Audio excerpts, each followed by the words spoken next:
Olá, crianças do terceiro ano, do turno manhã e tarde. Nós vamos para a nossa aula de história. Na verdade, nós vamos para a nossa correção de atividade. Das páginas 134 a 137 do Sistema Farias Brito.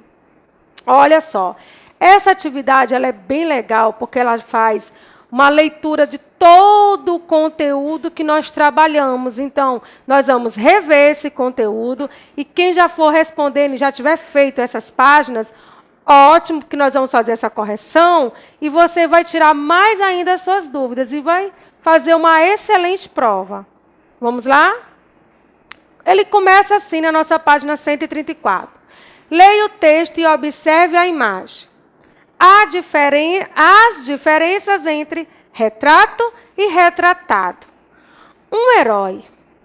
É esse o modelo que transpira da pose altiva, do olhar penetrante das armas novas e da roupa impecável do bandeirante Domingos Jorge Velho. Retratado por Benedito Calixto na pintura. Quer dizer, ele foi pintado, né? Aí, o retrato dele. Calixto na pintura. Mas o desbravador não era branco, e sim mameluco. Mameluco, tia? Sim, mameluco, que é um fruto da mestiçagem entre portugueses e índios. Quer dizer, quando os portugueses e os índios se encontraram, o fruto dessa união foram os mamelucos. Usavam tão bem o arcabuz, sua arma de fogo, quanto o arco e a flecha. Ele usava tão bem os dois, tanto a arma que ele tinha como o arco e flecha, que aprendeu a manusear com os nativos. Os nativos que eles falam são os índios, viu, crianças? Falavam mais tupi do que português, como a maioria dos paulistas. A linguagem indígena também, né, crianças da época. Então, bem interessante, um pequeno texto, mas fala bastante sobre esse bandeirante, que ele foi muito conhecido, Domingos Jorge Velho, certo? E está aí. Esse retrato dele, que foi retratado um pouco mais claro do que realmente ele era, por isso que ele faz essa observação aqui, ó, que era um desbravador, não era branco, e sim mameluco. Entendeu, gente? Então, é bem legal, é uma descrição do que foi retratado e dando uma observação do que realmente está sendo apresentado. Na letra A da página 134 fala: descreva o bandeirante Domingos Jorge Velho com base na tela de Benedito Calixto. Bom, Benedito Calixto, ele desenhou, né, pintou lá o retrato dele, e aí nós temos aí que ele botou que ele era um herói, que era um modelo que transpirava da pose altiva, do olhar penetrante, das armas novas e de uma roupa impecável de bandeirante. Então, essa foi a descrição feita pela imagem de Calixto. Calixto, quando ele pintou, ele descreveu isso aqui. Aquele homem que transpirava com uma pose altiva, um olhar penetrante, com as suas armas novas e com a roupa impecável do bandeirante. E aí nós temos a letra B, que diz: como era a aparência de Domingos Jorge Velho descrita no texto. Pronto, vocês acabaram de ver, não era? Sobre Domingos Jorge Velho, como ele foi descrito pelo Calixto, que pintou. E agora, o texto. O que o texto faz? Que a descrição dele. Quais as armas ele usava também? Então, vamos lá. Ó, o desbravador, ele não era branco. Ele faz bem ele traz bem essa ideia aí, né, gente, de explicar isso. Ele não era branco, e sim mameluco, fruto da mestiçagem entre portugueses e índios. Usava tão bem o arcabuz, sua arma de fogo, quanto o arco e flecha, que aprendeu a manusear com os nativos. Olha aí, essa aqui é como é descrito Domingos Jorge Velho pelo texto, tá? Agora há pouco foi pelo que o pintor fez e agora pelo texto. Na página 134 ainda traz aí: circule a resposta correta de cada item a seguir. Isso aí eu sei que vocês vão saber sem piscar o olho, sem voltar no conteúdo que tem aí. Quem, gente? Quem realizavam expedições para capturar os indígenas e encontrar as pedras preciosas? Quem que fazia isso? Eram os vaqueiros que conduziam o gado? Eram os tropeiros que traziam mercadoria? Ou eram os bandeirantes que faziam as grandes expedições? Isso aí eu tenho certeza que todo mundo acertou, ó. Que era quem? Os bandeirantes. Continuando ainda a página 134, tem trabalhadores responsáveis por conduzir os rebanhos pelo interior da colônia. Quem conduzia os rebanhos do litoral para o interior, para que o gado pudesse se alimentar e ser desenvolvido bem a criação do gado lá? Quem fazia? Eram os bandeirantes, que faziam parte das expedições? Eram os vaqueiros que conduziam os gados? Ou eram os tropeiros que traziam mercadoria? Gente, isso aí eu tenho certeza que vocês sabem que, ó, eram os vaqueiros. Gente, a letra C, tá? Nós temos aí. Vou botar bem aqui. Letra C. Está errado aqui, mas é letra C. Transportavam mercadoria para as regiões das minas. Quem transportava essas mercadorias? Bom, os indígenas não, né, gente? Vocês sabem qual era o papel dos indígenas nas expedições?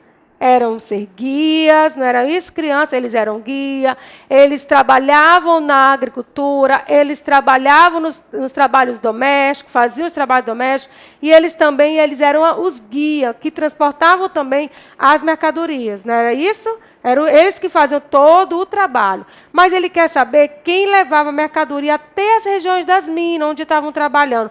Eram os vaqueiros que estavam conduzindo os gados, ou eram os tropeiros que faziam essa entrega de mercadoria? Nós já trabalhamos sobre isso, né, gente?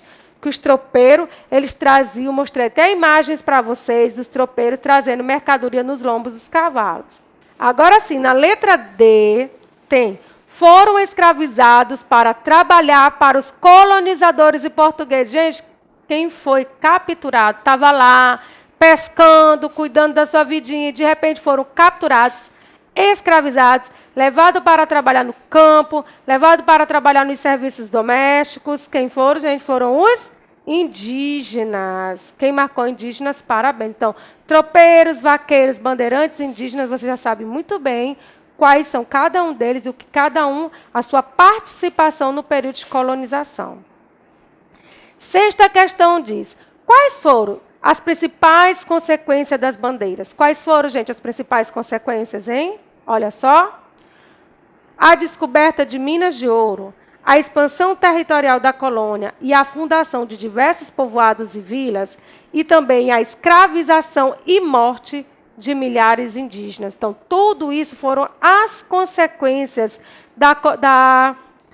foram as consequências, ó, das bandeiras. Todas as consequências das bandeiras foram aqui retratadas, né, nisso aqui que eu escrevi. Descoberta de minas de ouro, expansão territorial da colônia, fundação de diversos povoados e vilas que foram fundados através de quem? Dos tropeiros, dos bandeirantes também, que faziam seus lugares de pouso, os bandeirantes, os tropeiros. E a parte mais triste, que é a parte da escravização e morte de milhares de indígenas, né? Na página 135, na sétima questão, tem: o que é patrimônio material? O que é um patrimônio material? É um conjunto de bens físicos, como construções, vestimentas, mobílias, utensílios, armas, ferramentas, meios de transporte, documentos e outros elementos. Eu posso tocar nisso tudo? Então, ele é físico. Então, nós chamamos que ele é um bem material. Patrimônio material. E o patrimônio imaterial? É um conjunto de bens não físicos, como costumes, modo de fazer, alimentos, práticas religiosas, festas, cantos, danças e outras manifestações culturais de um povo. Toda essa parte que faz parte da cultura, é dança, é música, é costume, são bens imateriais, tá, crianças? Eles são não físicos. Na página 135, na oitava questão, tem: observe a imagem e leia a legenda para responder a questão. Você vai observar a imagem e vamos ler ali a legenda, onde tem dizendo: o centro histórico da cidade de Salvador possui um conjunto de construções do período colonial que apresentam uma arquitetura de estilo português. Isso aí é no município de Salvador, estado da Bahia, Muito conhecido esse centro histórico-cultural, onde fica o Pelourinho, onde muitas pessoas fazem visitas quando estão a passeios turísticos. Por que o conjunto de construções do centro histórico da cidade de Salvador foi declarado patrimônio histórico? Olha só, gente, nós estamos falando de patrimônio físico e cultural, né, que é a parte dos costumes, o modo, o imaterial. Material e o imaterial. E agora ele está fazendo, por quê que o patrimônio histórico todinho nessa parte foi declarado de Salvador, foi declarado patrimônio histórico? Tia quer dizer que essa parte todinha da cidade, esse conjunto de construções, essas várias construções de Salvador, tudo faz parte do patrimônio histórico do Brasil? Sim, crianças, todas elas. Mas por quê? Porque as construções revelam a história da colonização portuguesa no Brasil. Vocês sabem, né, crianças? A participação de Salvador no período colonial, no período da colonização do Brasil, do descobrimento do Brasil. Por isso que em Salvador há essa grande quantidade de centros históricos, essas construções bem antigas, que revelam bem, tudo preservado do tempo da colonização do nosso país. Por isso que toda essa área é patrimônio, é preservada e protegida. Marque verdadeiro ou falso para as afirmações sobre a formação das cidades. Depois, confira suas respostas como professor e descubra se você conhece bem a história do Brasil. Olha só, vocês vão ter duas alternativas, com o nome verdadeiro e falso. Eu vou lendo e você vai dizer, é verdadeiro, é falso. E aí, quando eu colocar a resposta, você confere a minha resposta com a sua resposta, tá bom? Vamos lá? Primeiro, as primeiras vilas e cidades se desenvolveram em função da atividade econômica, como mineração, comércio e pecuária. Será que foi isso mesmo, gente? Quem acha que foi, marca verdadeiro. Se você acha que não, marque falso. Hein? Qual foi a minha resposta? Ó, verdadeiro. Tia, por que a senhora está dizendo que foi verdadeiro aí? Porque a grande quantidade de pessoas que estavam trabalhando na mineração acabaram desenvolvendo, através da chegada dos tropeiros e viajantes locais, o comércio, e assim desenvolveu a pecuária e fez com que surgissem as primeiras vilas e cidades. Por isso que essa afirmação é verdadeira. Próxima. Para sobreviver nas terras que se tornariam o Brasil, os colonos, os portugueses, os colonizadores, adotaram alguns hábitos indígenas, como dormir em rede. Gente, mas será que eles não sabiam antes dormir em rede, não? Será que realmente dormir em rede é um hábito indígena? Quem acha que é verdadeiro, hein? Vamos marcar? O que você achou? Vamos conferir com o meu? Você disse que era o quê, ó? Verdadeiro. Dormir em rede, banhar em rio, cozinhar fora de casa, são costumes indígenas. Próximo, terceiro. O trabalho de extração do pau-brasil era realizado pelos colonos. Gente, os colonos faziam a extração do pau-brasil enquanto os índios ficavam lá, olha, bebendo água de coco na beira do rio. Vocês acham mesmo que os índios estavam bebendo água de coco, sentados na beira do rio, enquanto os portugueses estavam trabalhando? Se vocês acham que sim, coloque verdadeiro. Se você acha que falso, coloque falso. Bom, eu, tia Cleidiane, acho que foi totalmente falso. E, ao contrário, os índios, eles tiveram toda a mão de obra na extração do pau-brasil. Tiveram participação de alguns colonos, mas a grande participação foram dos índios, que foram escravizados e trabalharam na extração do pau-brasil. Olha só. Quarta, a comunicação entre as vilas e cidades do interior era feita por meio de terras, principalmente. Hein, gente? Olha só quem é esse homem aí, ó. A comunicação entre vilas e cidades, principalmente através dos tropeiros, dos viajantes. Lembra que a tia falou sobre os cacheiros, viajantes que traziam aquelas belas roupas e tecido para as mulheres. Então, gente, se você acha que é verdadeiro, marque. Se você acha que é falso, também marque. Eu acho que é verdadeiro. Eles tiveram grande participação, principalmente nessa comunicação, porque as pessoas estavam tanto tempo afastadas das grandes cidades, e essas pessoas que viam entre as vilas e cidades, é que eles traziam essas informações de um lugar para o outro. E eles sempre viajavam através de cavalos, carroças. Quinto, nos locais de pouso, os bandeirantes, os tropeiros e os vaqueiros desenvolveram-se vilas e cidades com o passar do tempo. Aqui mostra um bandeirante tirando a plaquinha do pouso e colocando inauguração da vila. Vocês acham que é verdadeiro? Será que os bandeirantes, os tropeiros, os viajantes, os vaqueiros, eles tiveram participação no surgimento das primeiras vilas e cidades no período da colonização? Se você acha que sim, marque verdadeiro. Se acha que não, marque falso. Eu, tia Cleide, acho que sim. Eles tiveram muita participação no desenvolvimento das pequenas vilas e cidades, porque era o lugar de pouso, onde eles ficavam para repousar, descansar suas paradas. E nesse momento vinham os tropeiros, vinham os outros viajantes, e aí quando eles seguiam viagem, ficavam outras pessoas nos locais, e aqueles locais ficavam marcados como ida e volta deles em viagem, e acabaram virando o quê? Vilas e cidades. Próximo. Gente, os vaqueiros usavam motocicletas para conduzir os rebanhos pelo interior. Olha aí, gente, o vaqueiro na motocicleta com berrante e um monte de gado correndo atrás dele. Eita, cena bem, né, gente?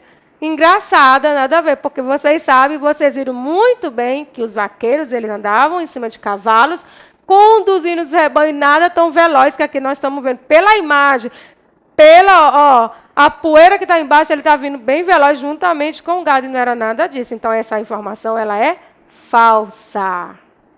Deixa eu ver se tem mais. Os bandeirantes, eles ensinavam os indígenas a andar na mata e a reconhecer frutos comestíveis. Olha só, gente, o indígena aqui e o bandeirante dizendo para ele o que ele devia comer e o que ele não deveria comer. Essa afirmação foi realmente os indígenas que ensinaram os índios a andar pela mata, a comer o que deveria comer, que era realmente comestível ou não? Foram os bandeirantes? Claro que não, né, gente? Nós estamos falando, na verdade, são dos indígenas. Eles é que eram os guias dos bandeirantes, e eram eles que diziam o que poderia comer e o que não podia. Então, totalmente falso. Próxima. Durante o período colonial, os chafarizes e as fontes eram os principais meios de obtenção de água pela população das ilhas e cidades. O chafariz ele teve essa grande importância, gente, no início da colonização. As pessoas realmente utilizavam o chafariz. Vocês lembram que agora, hoje, essas fontes d'água estão desativadas? É mais como uma decoração, um patrimônio de uma cidade. Mas, antigamente, eles eram usados com essa finalidade? Se você acha que sim, marque verdadeiro. Se não, marque falso. Bom, eu tenho certeza e garanto para vocês que essa afirmação é verdadeira, tá? As pessoas elas utilizavam durante muito tempo a água do rio. Logo com a construção desse chafariz, facilitou bastante para carregar até suas casas as águas, que eles precisavam para se alimentar, para tomar banho, para lavar louça. E então, ficamos por aqui. Obrigada por ter acompanhado a correção da atividade de vocês de história. Essa correção ela foi bem legal, porque ela trouxe todo o conteúdo que nós vamos utilizar na prova, todo o conteúdo que vocês já estão trabalhando há alguns dias comigo nas nossas aulas. Espero que tenham gostado e até a próxima aula. Um beijo no coração de cada um de vocês, viu, criança do terceiro ano? Tchau!